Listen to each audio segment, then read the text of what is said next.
My old pal Rosemary Clooney is back with a new CD. It's called A 70th Birthday Celebration. You see it on your screen. Geez, the numbers 70 are a lot bigger than Rosemary's name there. She'll also be performing this Wednesday night at the Hollywood Bowl here in Southern California. I was thinking, how long have we been doing this now? It's 25 years that we've been doing this on television. Longer. Yeah, probably so. Longer. Maybe since 1970. Yeah, so 28 years, yeah. Huh? Long time. Yeah. Now, your son Miguel was here. Yes, and you were back at the Rainbow and Stars in New York. He was flying back. It was like your 70th birthday was coming up and everything. May 23rd, right. Okay. How did that all go when you got friends and family out there in the house? Kind of strange, you know, because you know everything takes on a new meaning. You know, when you're working to a house full of strangers, it's okay.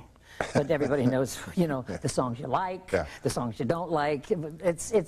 But to get all 5 kids in the same city is a thing now, you know. And then you had celebrities there too. I read in the paper that you had Dolores Hope came. Yep. You know, my girlfriend. You had guest stars there. Yeah, Mr. Bennett came, Tony Bennett, that I like and hate, you know. I understand. Yeah, he beats me all the time when I have a, you know, I don't mind.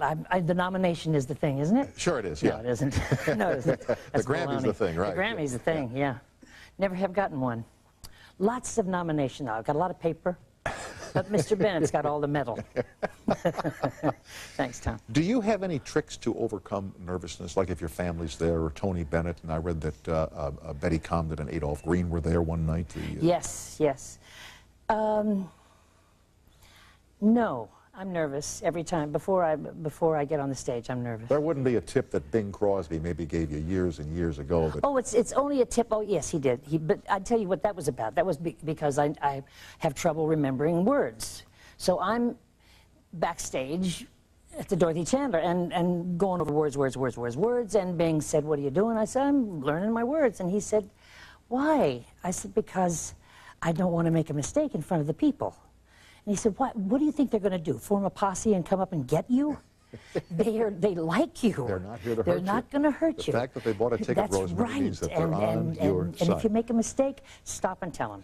Now, when Miguel was here, he told me that you were very sick. Viral meningitis. Yeah, I was. Yeah, what happened? What are the symptoms of viral meningitis? You know, there were no symptoms, Tom.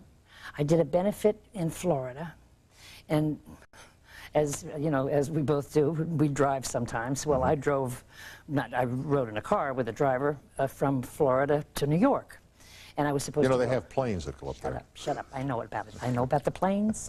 I know they run, but I just drove. You don't like them? I don't particularly like them. No. Had any bad experiences up there? Well, maybe, but I'm not going to talk about that either. Okay. Okay. So anyway, I drove up. You see, what's great about being 70... Will you shut up? You know, what's great about being 70 is you can talk about anything or not talk about anything you want to. It's true, isn't it? Yeah. Is 71 even better? Yeah. Maybe. Maybe so. Okay, it's not bad then. Where was I? You were on the way from Florida to New York. So I got to New York, and I was supposed to open at Carnegie Hall.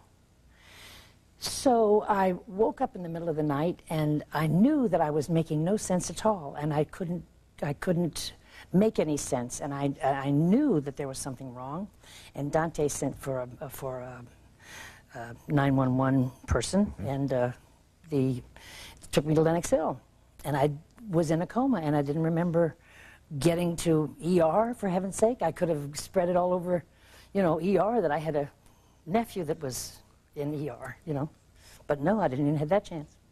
I was out for like 3 days. Really? Yeah. And when you came to, right, did you remember anything at all? No, I had some dreams, though. Speaking of my darling Tony Bennett, I had a dream that all the things that he had beaten me, all the times that he had beaten me, that he gave them to me anyway. Oh, the Grammy Award. All the Grammys. So I ended up with 15 Grammys, all at once, and I thought it was really sweet of him. Didn't happen.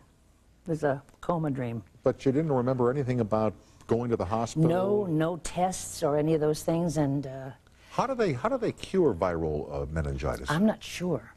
I think that the you know, big doses of antibiotics. I think that they were kind of frightened because I had a 107 temperature. Your son said that you went to 107 degrees, which can fry your brain. Yeah, it does, and I have a really good reason for forgetting things now. Short-term memory loss, they say. How's your health now? You okay? I'm okay. Yeah, I'm all right. Yeah. I forget things, but That's okay. but So that's do okay. I. Okay. You know, in reading about Rainbow and Stars, the New York Times, as always, gave you a lovely review. And they mentioned that this time your appearance and your act had an aura of farewell about it. What's that all about? Are you... That was Stephen Holden, who did indeed give me a wonderful review. But you know what it was? I didn't really say it right. But since the place was closing, I said, this will probably be my last appearance in this room. But I think that probably I didn't make it clear that it, it didn't mean my last appearance, in New York. In New York City. Yeah. But the Rainbow and Stars. But the Rainbow and Stars. Why are they shutting that down? I don't know. It was sold, and they're shutting the whole 65th floor down and redoing things and redoing kitchens. I don't know. I just think it's such a mistake because it was the most beautiful room that I ever played in my life. Right, and also there's an intimacy about the room. Absolutely. Yeah. And you can try things there that you can never try anywhere else. That work in the bowl, They'll work in the bowl. Yeah. But You know, I read about you this afternoon with my bologna sandwich, my glass of milk. Gee, I feel sorry Yeah. for you. But And I was reading the story about George Burns, and you were having a conversation where there's no place to do anything bad anymore. yeah, you can't be bad. You can't fail anymore. Yeah. Well, all the places that that my sister and I worked when we were, that we were with the band, but we were working in Cincinnati, Ohio, with a local band, and we were on WLW, and we did all kinds of music and had training that you can't get anymore. But you could flop-a-roo. You could do a bad show or a bad song, and it was okay. And it was okay. It was the nation station, they used to call it, but still in all, you could flop, and it wasn't too bad a bad thing. Yeah, you see, the tough thing now when they try and find people to do shows like this, for example. Yeah. There used to be a farm system called AM Los Angeles and Good Morning Cleveland. Sure. And, you know what I mean? Sure. With local shows, and guys and gals would do shows, and you could be bad and learn your craft, and then when the time came to do a national show, a regional show, you could move into it because you had some training. Now you don't have that anymore. Some experience. You don't have it anymore. Like, where are the Rosemary Clooneys of the future? Where do they come from? Where are singers coming from now? I don't know. I think that it's amazing, though, because I run into to young singers so often. One of my good friends is Linda Ronstadt, and I saw her when I was up in San Francisco. It was her birthday on the 15th of July, so we had dinner together. And we have a kind of a girl singer club, so we talk about, who's singing what and where, and so they're out there and they're trying. It's not as easy as it was. It's not as easy as it was for me or for even Linda. And I remember when I first met you and interviewed you, you were doing a show called Four Girls Four. Yeah. And I'm trying to remember who the other three were. Margaret Whiting. Yeah. Helen O'Connell. Rosemary. Yeah. Yeah. You think we didn't fight? Oh, my goodness. And where is my dressing room tonight? Oh, I see, over there. Okay. Let me take a fast break. We're chatting with Rosemary Clooney. The new CD is called simply a 70th birthday celebration. It's the one, you don't mind those big numbers on the front, do you? I hate them. I hate them. Little tiny 70 would have been cute. Yeah, but yeah, sure. Big 70, Rosemary. Yeah, big 70. We will continue with Rosemary and you on the toll-free as time permits after these words from our sponsors.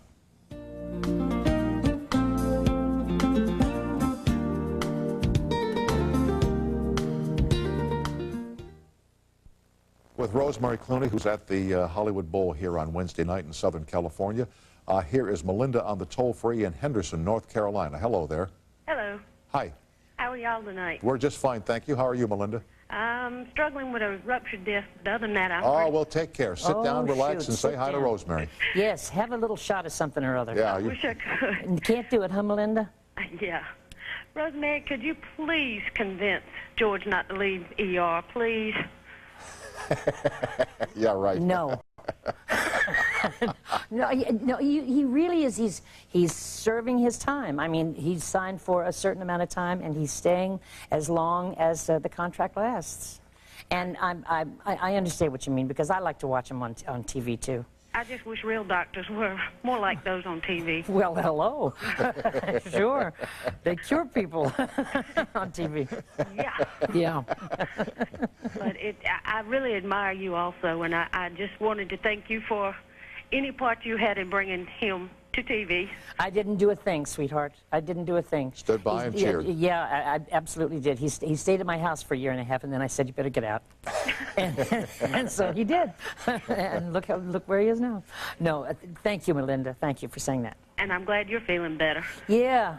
Well, look out for yourself now. Yeah, take care of the old disc, Melinda, okay? I'm trying. All right, young lady, thanks for calling tonight. Y'all have a good night. All right, Okay. bye-bye now. Bye-bye.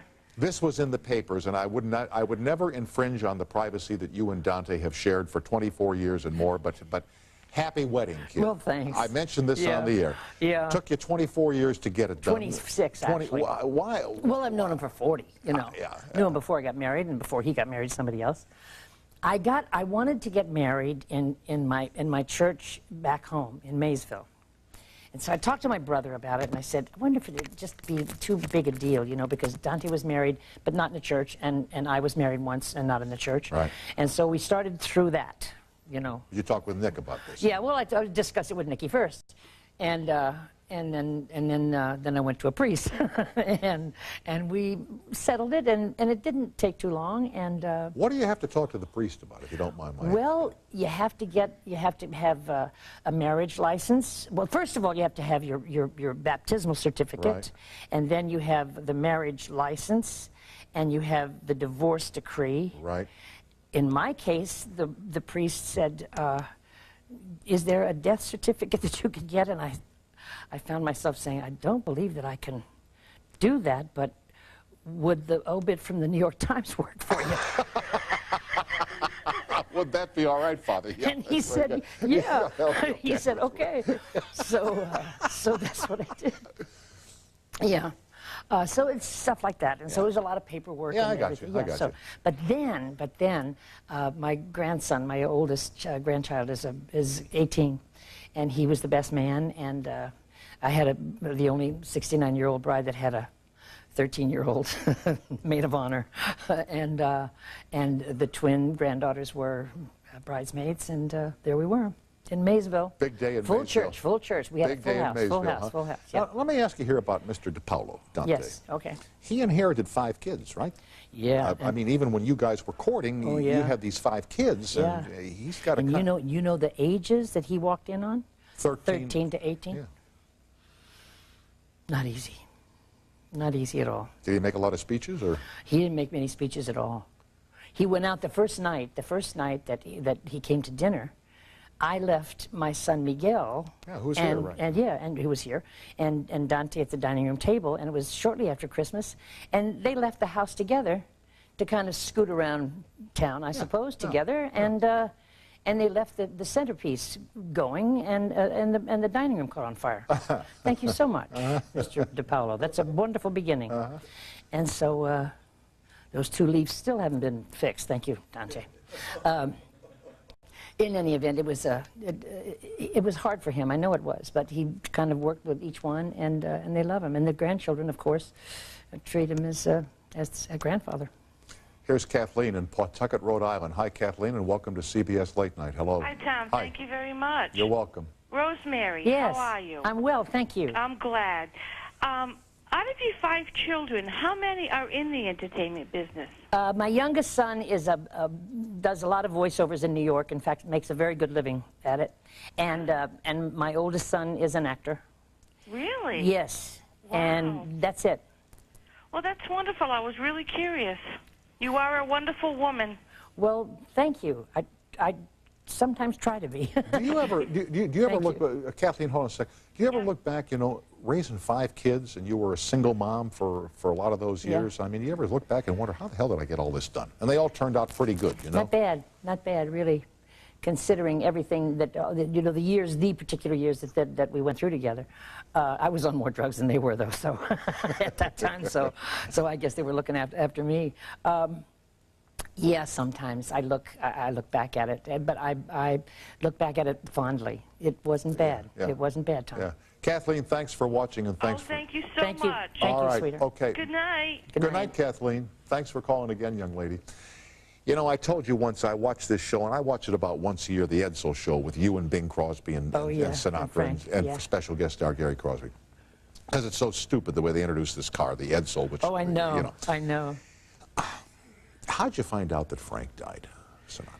On the radio. Really? Yeah. When you heard it, I mean, we all knew he was not doing well, but... It's funny. I didn't sleep anymore that night.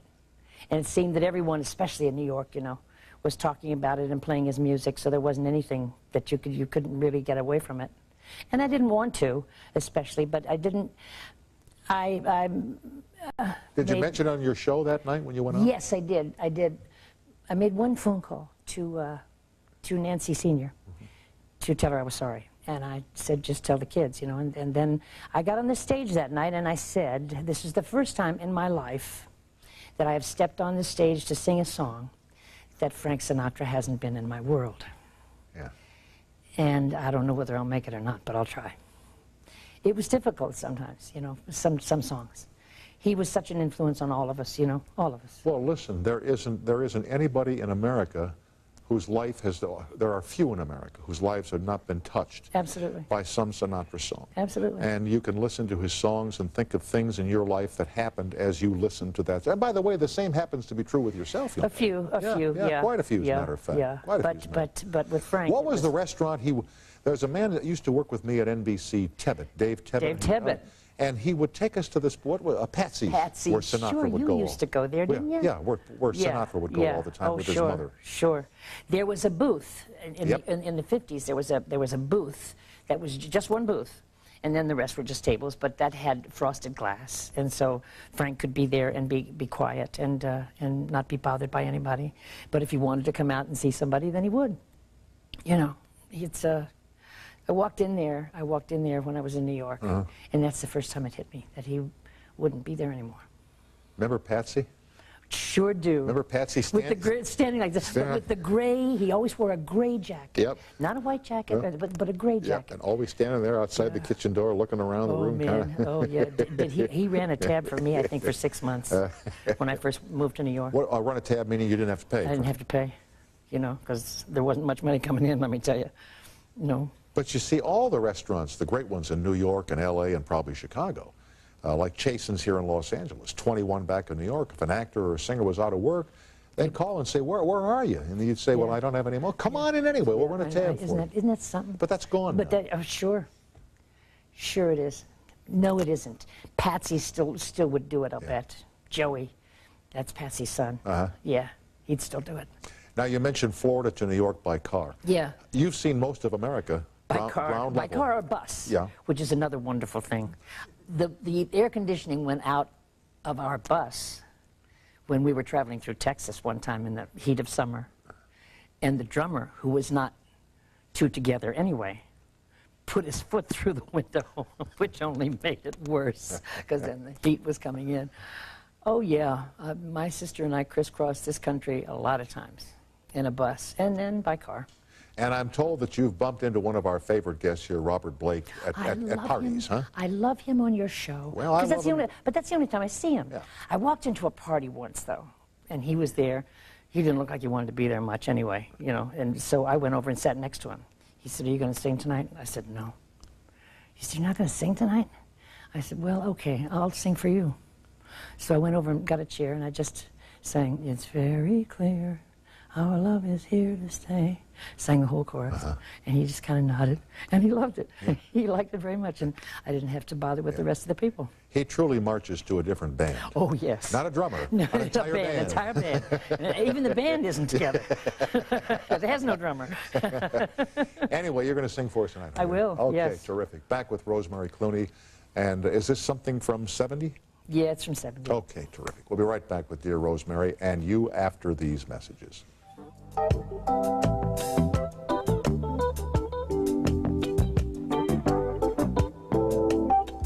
you help me find the vitamin section? I'm on a break right now. Where are the vitamins? Sorry, that isn't my department. Come to the store where you're always treated like a neighbor. Good Neighbor Pharmacy. Stop Pain provides temporary relief for minor pains and stiffness of arthritis, muscle aches, and simple backache. Stop Pain sprays at any angle for relief right where you need it. For a Good Neighbor Pharmacy near you, call toll-free 1-888-GNP-STORE. Give me an S! S! Give me a C! Unlike C! ordinary pickles, Clausen just won't bend Another C! C! when it comes to taste. We make 'em cold and keep 'em cold. So enjoy the cold snap of Clausen. Most nights, dinner around here is last minute, which gets us to minute rice. All right, how perfect is this? Minute rice, cream of chicken soup, chicken breast. It's great. You want more last minute ideas? Call Minute Rice and get really good at this last minute stuff. Home theaters. AV City. Home theaters. AV City. When it comes to home theaters, all you need to know is AV City. We can design and install a home theater system for virtually any budget, even yours. AV City. Culver City, Santa Monica. Hey, drivers wanted at New Century Volkswagen in Glendale. At New Century, it is simple to lease a new Volkswagen. Try a new Jetta, or the brand new Beetle, or a new Golf. For a hassle-free deal, come to New Century Volkswagen in Glendale. Now with a selection from the CD, which is called 70. By the way, do I have to move aside or anything? Stay right here. I will not be seen. Is that correct? Like I wasn't seen with Liza Minnelli doing this. Right. Thank you. Here is Rosemary Clooney, accompanied by musical director John Otto, and something from 70. Miss Clooney, you're on.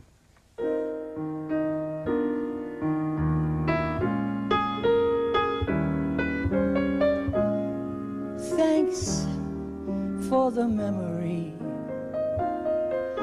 of candlelight and wine, castles on the Rhine, the Parthenon, and moments on the Hudson River line. How lovely it was. Thanks for reminding me of rainy afternoons, swingy Harlem tunes, motor trips and burning lips and burning toast and prunes. How lovely it was. Many's the time that we feasted, and many's the time that we fasted.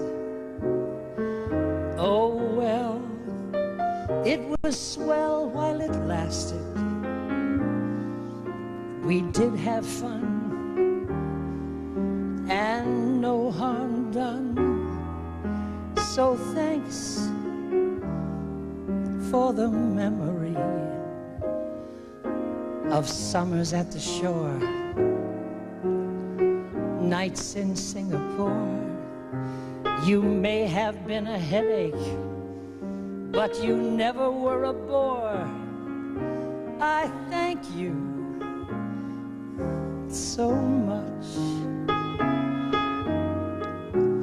We who could laugh over big things were parted by only a slight thing. I wonder if we did the right thing. No doubt we did. Of course we did. But thanks for reminding me of midnight in Montmartre, galleries of art. We traveled with the smart set, so I guess that we were smart. I thank you so much.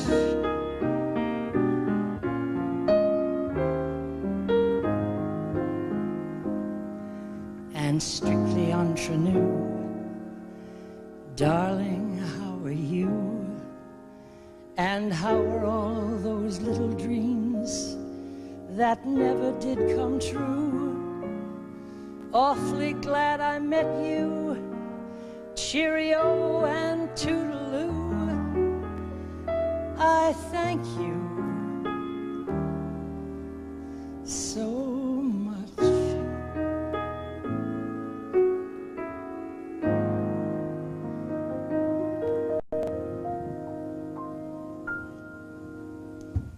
Rosemary Clooney appears at the Hollywood Bowl on Wednesday night, and we will continue here from Los Angeles after this short break.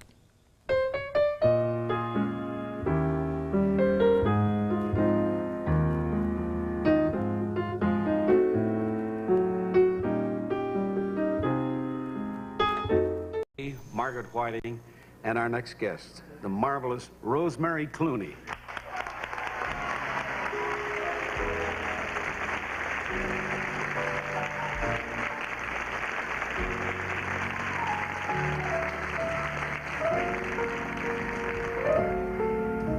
Love is funny, or it's sad,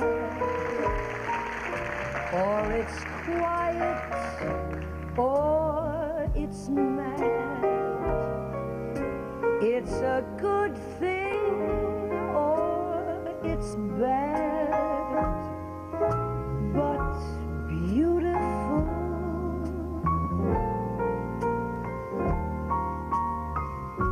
Beautiful to take a chance, and if you fall, you fall.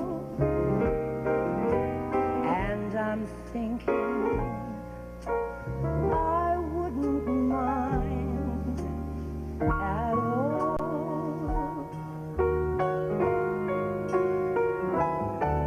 Love is tearful, or it's gay.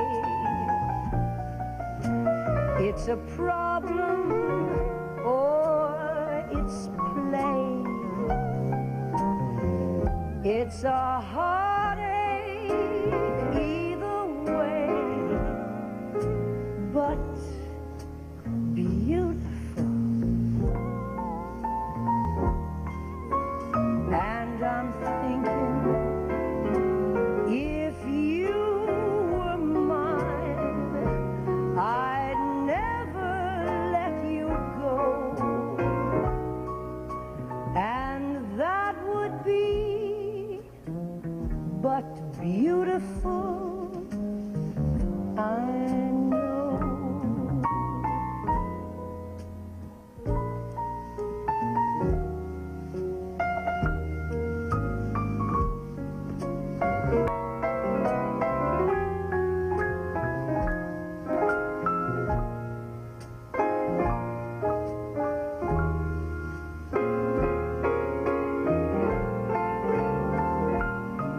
And I'm thinking, if you were mine, I'd never let you go.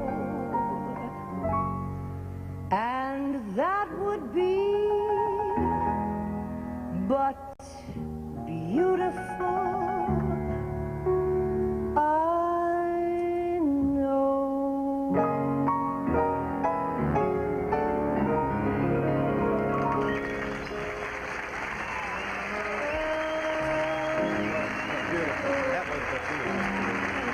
Rosemary Clooney.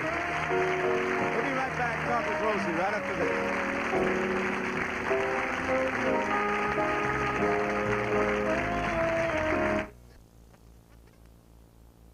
Son, Gabrielle. Yes. And I was seeing young Debbie Boone perform in Las Vegas with Kenny Rogers. Yes. And that marriage is going to happen soon, isn't it? Yes, September 1st. Your September boy and 1st. Debbie Boone. Do you believe it? Isn't that something? Getting to sing another singer in the back. I know, I love it. And a good singer. And a good singer, oh, what a right. good singer. Oh, she's so good. She's such a darling girl. I know. Oh. She was on your show, and you showed a picture of Gabrielle.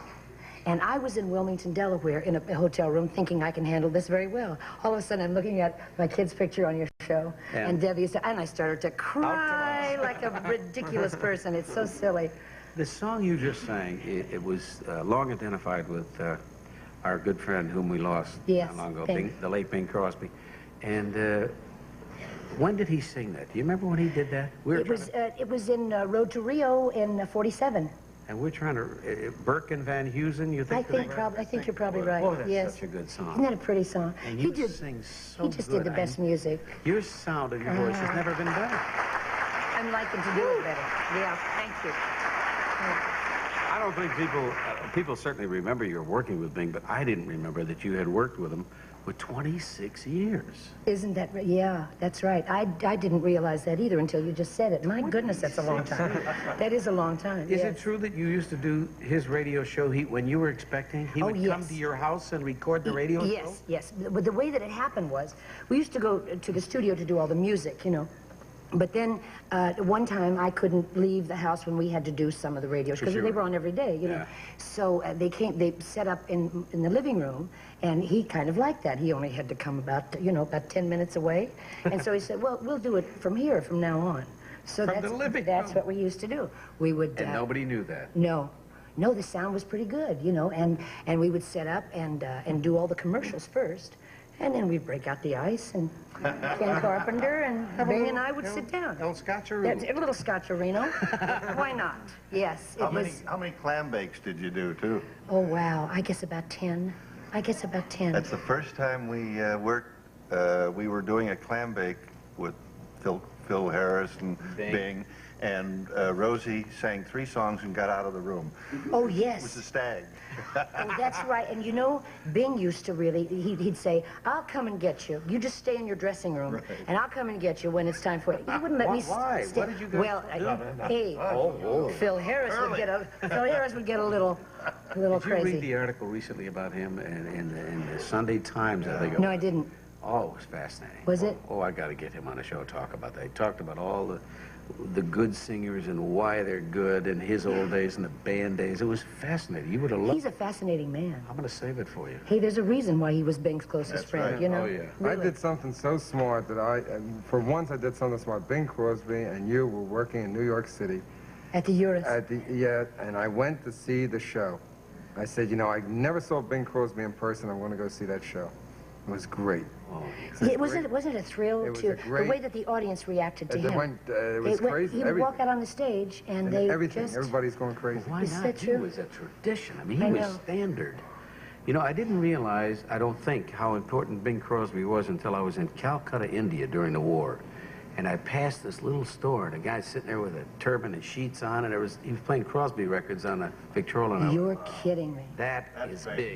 That's important. He had a marvelous sense of humor, which I don't think a lot of people knew about. The best.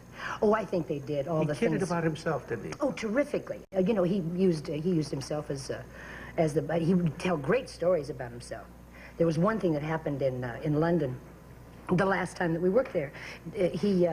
Which was just before he died. Yes. We were there for 2 weeks, and he used to take his toupee off after he finished the performance, and he used to carry it back and forth to his house in a little kind of a cardboard box, you know, with a rubber band around it. It looked kind of dumb, but he'd put it in an Aer Lingus bag and go home, you know.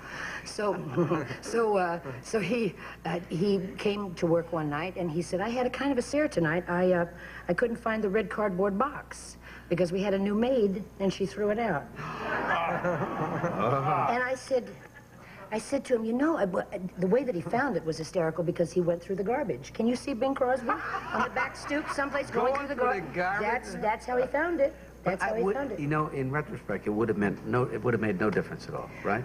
He felt as though it did. He didn't like to wear it, and he would not wear it when he was out socially at all. You know that. No. But he would wear it if he was going to do a show for people. His humility is what I was taken by, and when Barbara Walters interviewed him, I think one of the questions was, she asked him what he thought was his greatest attraction, whether the voice or the talent or what. He said, I'm just an ordinary singer. Oh.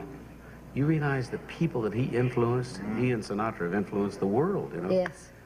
But I really think that he meant that. Sure. I really think he meant that. He thought that. I'd like you, if you will, to introduce one of our next four stars, or next 3 stars. Yes, I will. This is a lady who the rest of the ladies in the troupe really feel as though she has a picture somewhere that's aging, you know, the second Dorian Gray. She's in a closet somewhere, just withering. Yes, that's right. She is absolutely beautiful, a wonderful singer, one of the best senses of humor that I know. I love her dearly. We even have a birthday on the same day. Do you believe it? Do you really? Yes, it's same day? Yeah. Well, did I say anything? I'm not saying anything. Nice comeback. Right. Helen O'Connell, ladies and gentlemen.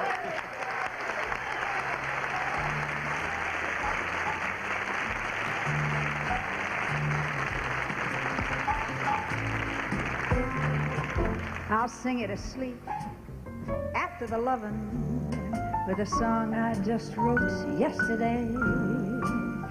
And I hope you can hear what the words and the music have to say.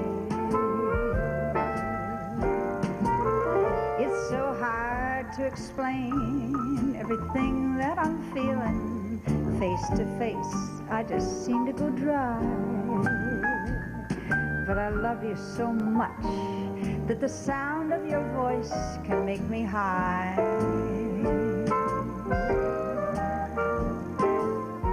Thanks for taking me on a one-way trip to the sun.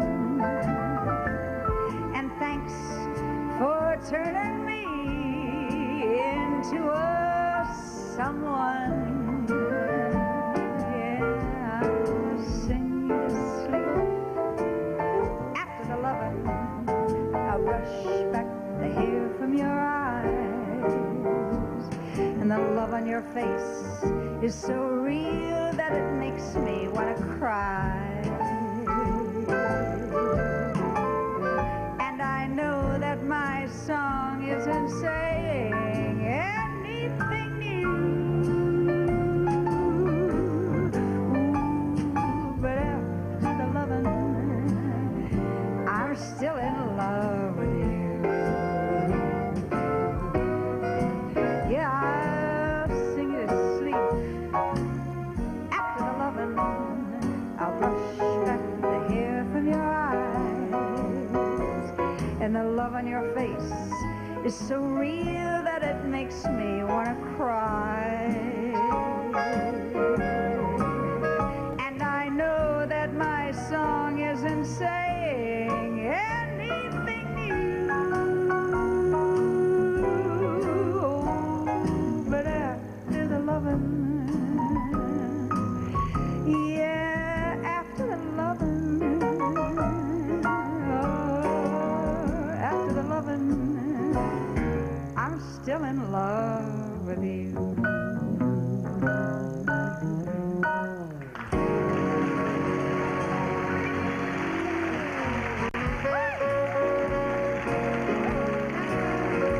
Helen O'Connell, we'll be back with another one of the stars of 4 Girls 4 right after this.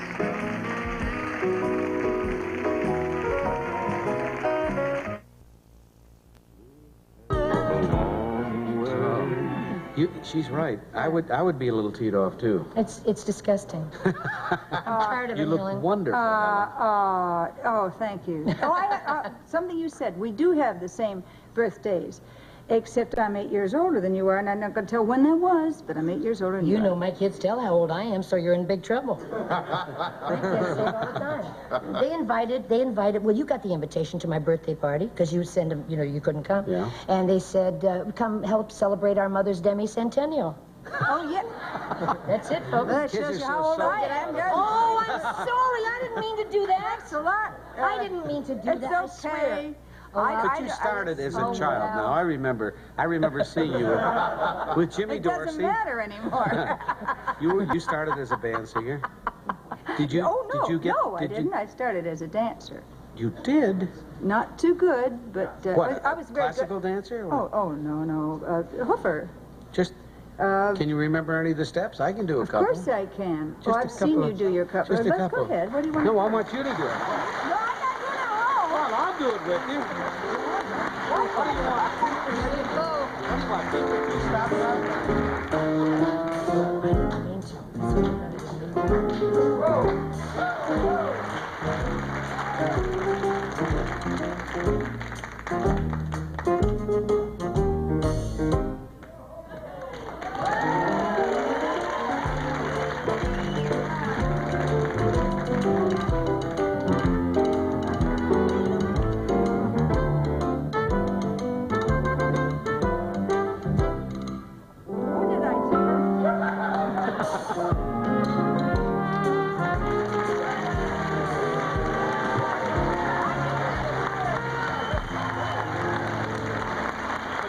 first thing.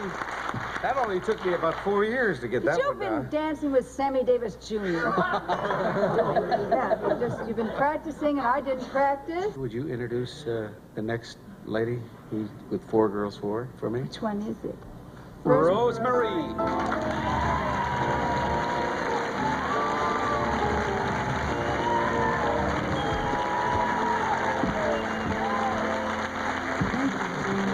Oh, nice, thank you. Thank you. Thank you so much. May I say that I, too, am from Portland, Oregon. Now, I would like to do a song for you that I don't do very often. And I don't do it very often because it's about someone that I love very, very dearly. And I'd like to dedicate it to him. And I will just sing it and do it for you this way. When I was only 10, I had a wonderful dream that I was all alone in front of a 10-gallon dish of ice cream. At 22, I wished once more, like I never ever wished before, for a sable or a mink. I'd have settled for rabbit, I think, but now those dreams are gone. With time, they've drifted away. If I only had one wish to make, this is what I am wishing today. I wish I could sing like Durant. Jimmy's got the voice I love. I wish I could hit those high notes.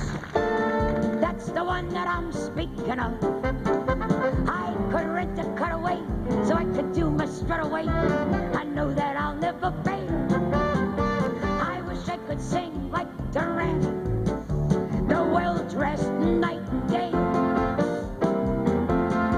Now supposing I was Flagstad, a diver strong and grim, but I couldn't be a diver, 'cause I can't even swim. Then I might copy Piazza, but I'd be in a plight, 'cause I can't hit those high notes. My girdle's on too tight. I wish I could sing like Durant. It must be the way he wears clothes. I wish I could wobble like James does. He sings with his heart and his nose.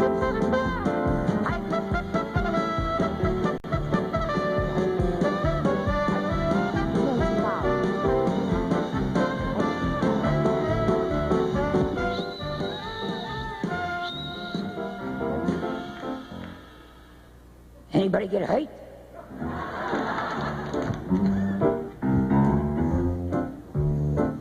I was walking along the street the other day, and I see a fella hitting a kid over the head with a bat. I says, what do you keep hitting that kid over the head with a bat for? He says, because he bothers me. I says, how can a child that small bother you? He says, well, you see, mister, I'm an undertaker. And all day long the kid keeps bothering me for empty boxes.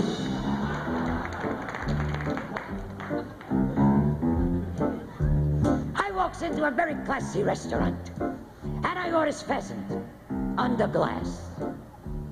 I'd eaten most of the glass and was just about getting down to the pheasant when I noticed a sign that says, watch your hat and coat.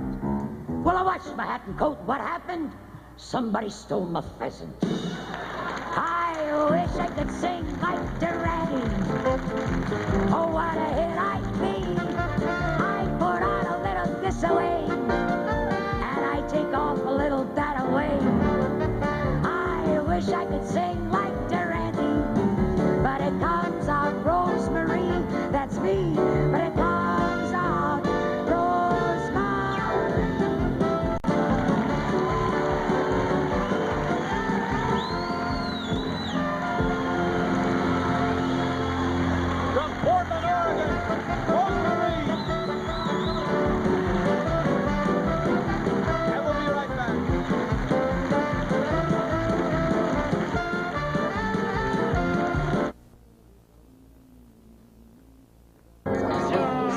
I'm always Didn't you love the way I showed off my voice to sing like going?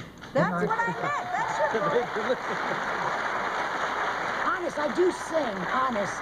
Well, in the same voice. Well, not like that. I don't sing way down here. You could have fooled me. But you know what I think is a coincidence? That you're from Portland, Oregon. Yes, isn't that amazing? And Dick is from Portland. Boy, are we going over there. Portland, right. You started performing when you were a wee little kid. Well, I say 3. My mother says I was 2 years and 9 months. We don't believe her. Oh, all right. But I met your mother. Remember? Yeah. Remember she showed you the dress? Oh, yeah. Well, she wasn't a stage mother, though, was she, Ro? No, not at all. No, she's not. She still isn't. My dad was the stage dad, I guess you would say. Your father, he pushed you, though. Yeah, well, nobody pushed. It was just there. The talent was there. And, First with all that fatal song. No, I tell you, the funny thing of it is, I always sounded like this. And I sang like this as a child, and I had my own radio show when I was 6 years old on NBC, Lots coast of to people coast. thought you were one They of the thought I little was a people. 45-year-old midget. That's Yep, right. true. Because no child sang like this, you know. So I've always had this throat. I've always sang like that. But you didn't miss any of what we call I had a greater advantage than anybody. Really, I did. Really, I did. I learned more by seeing it than I did in the history books. You worked with some of the great ones, too, in your The career. best, all of them. Yeah. Who did you borrow from any of them, Ro? All of us Not do that. borrow. I think I learned an awful lot because I had a black and blue arm from Milton Berle. Doing this a lot. No, this. Don't walk on that. Don't move on that. Don't walk on that. I'll be telling you not to walk on lines. I wind up with an arm like that. Oh, you know. wow. And I worked with Skelton. I worked with Jack Benny. I worked with Burns and Allen when I was about 5 years old. I worked with Al Jolson when I was 3 at the Winter Garden. Tell me about Jolson, please, because all I do is hear stories about him, and I happen to see the jazz singer one night. Well, when that opened at the Winter Garden on Broadway... I'm talking about the movie. I saw the movie. I was in a short with the coat that you like so much. Yes. And I was 3 years old, and the short was playing with the jazz singer at the Winter Garden. What was magical about him? What was it that... His approach to the audience. He had... The minute he got out to that audience, they were his. He could do anything with an audience. And that's why I always say, there's no such thing as a bad audience. You make the audience. You got to make them. You got to mold them into a good audience. Yeah. We do that. They come off to me and they say, get that woman in the front. She's rotten. Get a hold of her. And so when I go out, I start picking on this lady because they tell me to that. Was she really rotten, Helen? We've certainly taken her for that. Only one night it was a friend of mine. Who's a friend of couple yours? times it was a friend of yours. I didn't care if it was a friend of mine. I said step on her. Yeah, you did. It was close enough. Should have done it harder, Rose. Then you came up. I couldn't introduce Clooney because I usually introduce Clooney, and I'm saying, now, just be nice and quiet now because you're going to hear a wonderful singer, and I know you're waiting to hear it. You're beautiful. I love you, honey. That's the worst Oh, part. well, you were a smash I was with a it. You smash. did. No, she would really say good things, but her timing was impeccable. The moment that you got to a punchline, she would say, "You're so good," you know, and it's a non sequitur, so there's just no way that you can get it back. And so finally I turned around and she just walked out. She said, "Oh, forget it. Don't introduce me." And she just walked out. But what do you do, and all of us have encountered this in this business. Well, we're not looking for younger men, Mike, if that's what you're talking about. When you go out and the audience has been on like a convention for 4 days, and they have been drinking, and they are out of it, and they don't even know a show's on. How many times have you had that happen where you Lots of times. And well, how do you get around that? Well, you see, they can sing and get off. And you.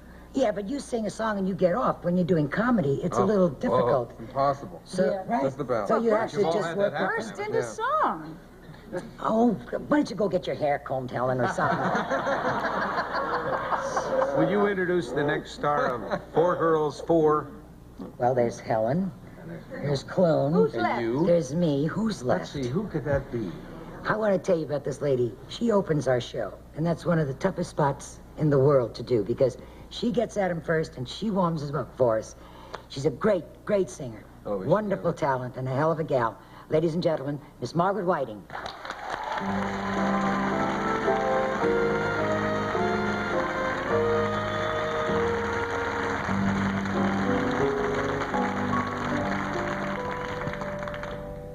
Why must I do just as you say? Why must I just give you your way? Why must I sigh? Why don't I try to forget? It must have been that something that lovers call fate that kept on saying I had to wait. I saw them all, just couldn't fall till we met. It had to be you. It had to be you. I wandered around, finally found somebody who could make me be blue, could make me be true, and even be glad just to be sad thinking of you. Some others I have seen might never be me, might never be cross or try to be boss, but they wouldn't do, 'cause nobody else gave me this thrill.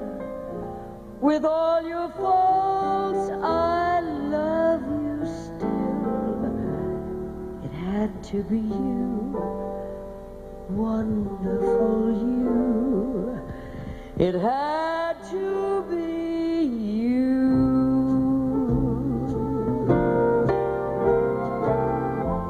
You made me love you. I didn't want to do it. I didn't want to do it. You made me want you. And all the time you knew, yeah, you always knew. You made me happy sometimes. You made me sad. And there were times, sir, you made me feel so bad. You made me sigh. I didn't want to tell you. I didn't want to tell you. I need your love. That's true, indeed I do. Yes, I do. You know I do. Gimme what I sigh for. You know you got the brand of kisses that I die for.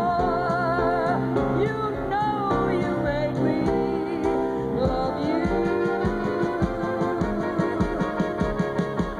I don't care what happens, let the whole world stop.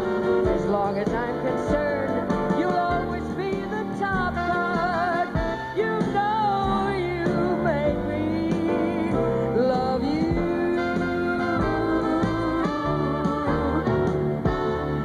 You know you made me love you.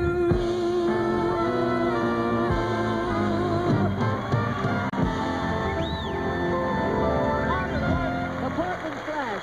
From Portland, Oregon, Margaret Whiting. We'll be right back.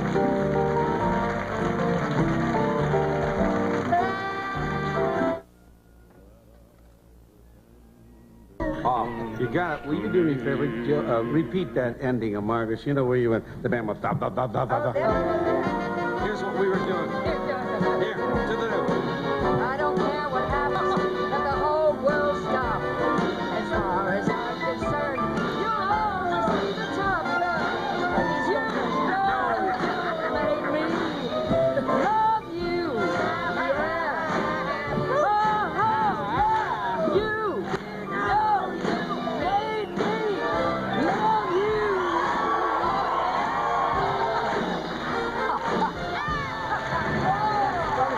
From Portland, Oregon. Portland.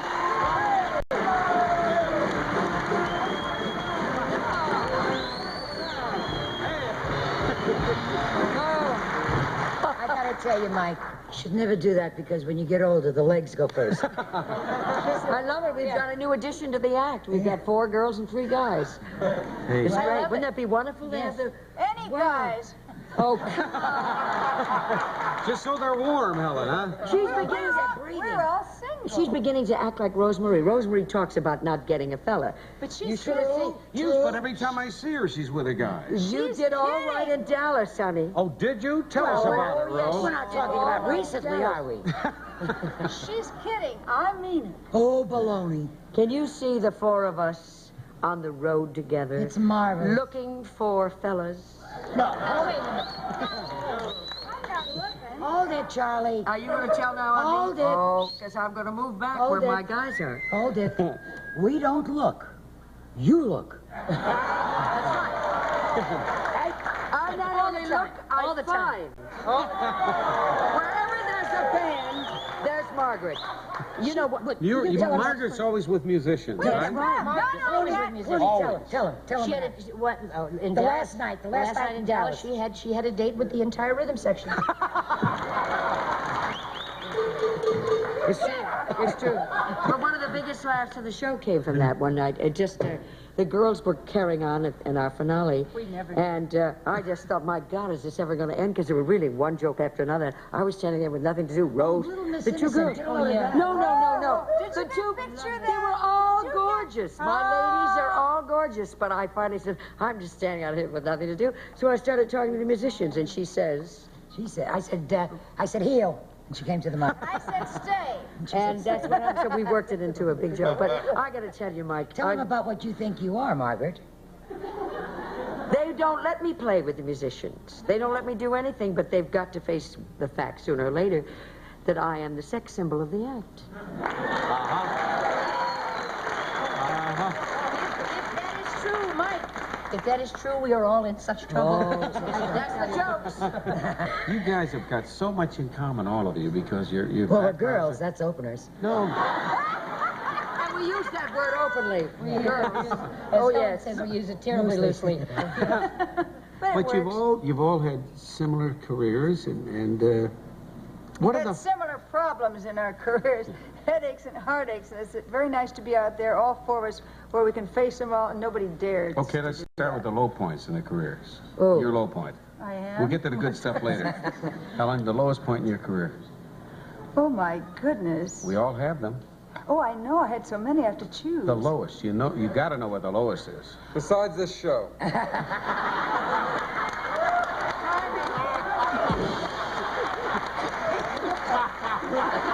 We're not talking, wait a minute, we're not talking about money. The low point in You your... want to travel with us?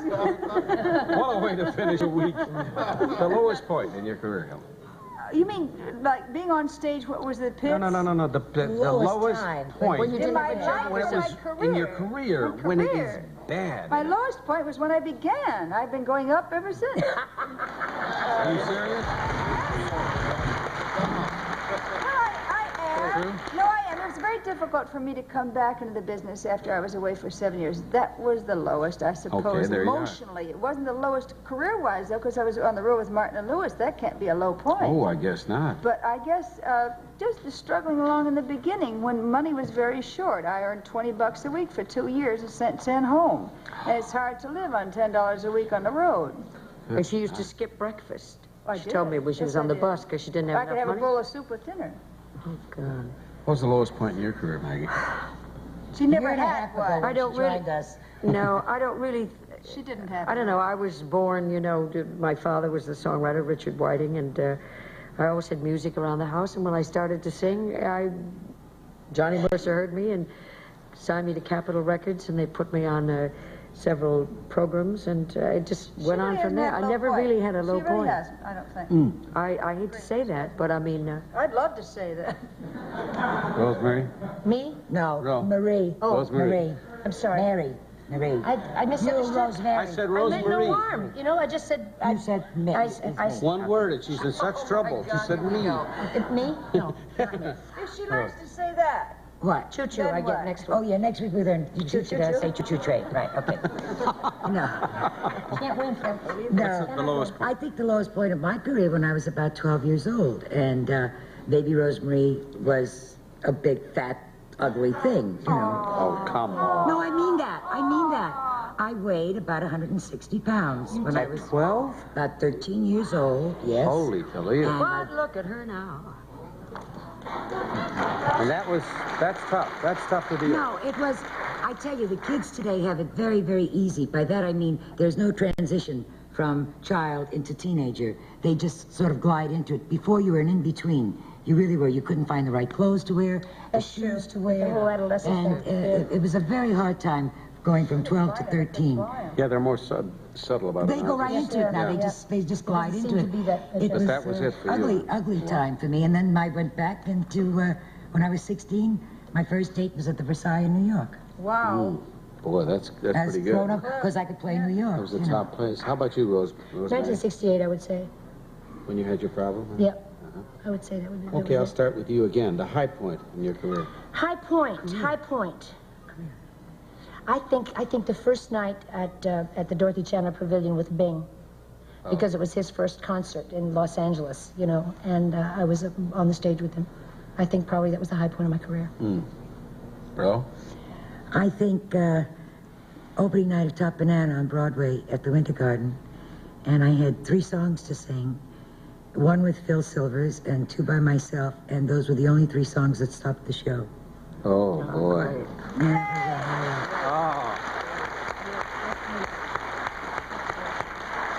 Margaret, the high point.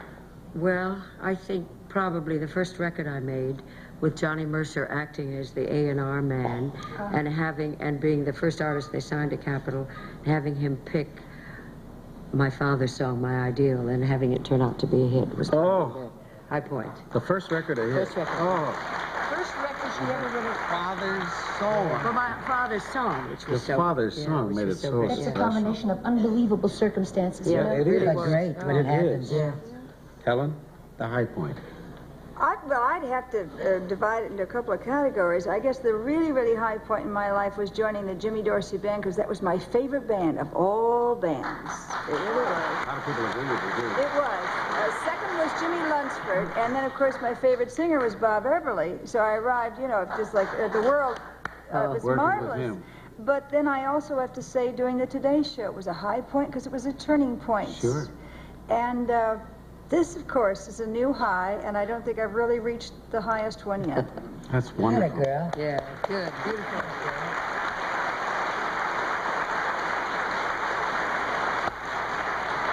This is quite possibly a very low point in my career, because I have to say once again, we'll be right back after these messages.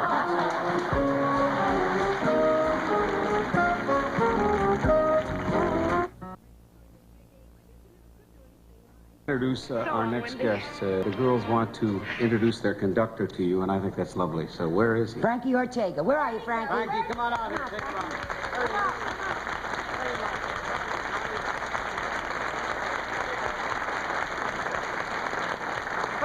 He travels with us, and he is just about the best. He's a good cook, too. Yeah, great cook. Our next guest is a health lecturer who has written about good foods to eat in his book, Bare Feet and Good Things to Eat. Hey, that'd make a good tune. Bare feet and good things to eat. Bare feet and good things to eat. Bare feet and good things to eat. That's another show. At 67, he has the stamina of 67. That was a good year. Is he single? Neighbor donkey. At 67, what am I touching? Oh, a ripe banana. Oh, yeah.